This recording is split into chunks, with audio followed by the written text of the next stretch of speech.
Imagine working tirelessly every single day, putting your money into things you think will make you wealthy, only to discover that the rich quietly avoid those very same choices.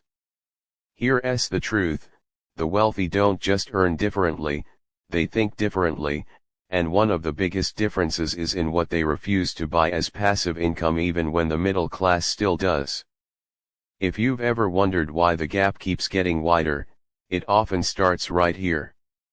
One of the most common traps is rental properties that drain cash flow. The middle class still jumps into low-quality rental homes thinking rent checks equal passive income, but the rich know better. They understand that hidden costs like maintenance, vacancies, property taxes, and lawsuits can wipe out returns. Instead, they focus on assets where cash flow isn't eaten up by unpredictability. Another big one is traditional savings accounts. The middle class proudly parks money there, convinced it's safe. The wealthy see it differently: it's a guaranteed way to lose purchasing power to inflation. They know banks make money lending your savings, while you earn pennies.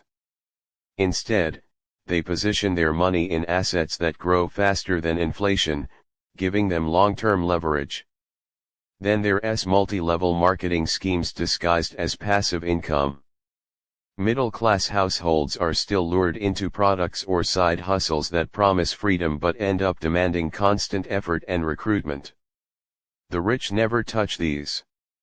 They know that real passive income doesn't come from chasing friends and family, it comes from systems that generate money without constant labor.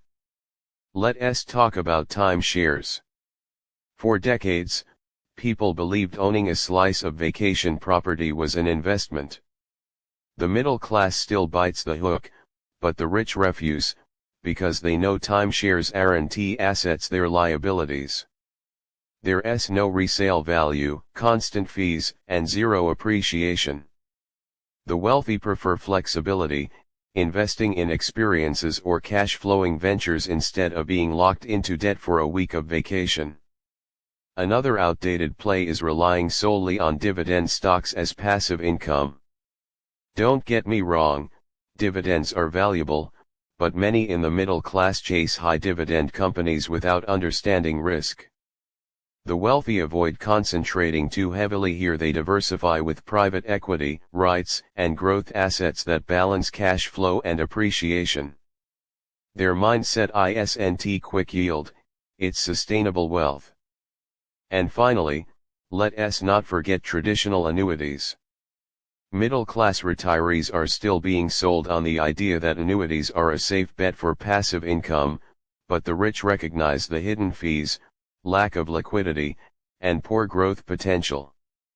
Instead, they build streams through tax-efficient investments that offer flexibility, not handcuffs.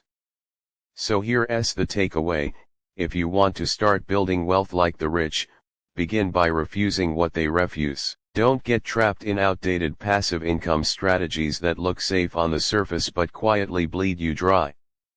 True wealth is about smart positioning, not just chasing what everyone else does. If you found this breakdown eye-opening, make sure you hit that like button, subscribe to the channel, and share this video with someone who still believes in these myths.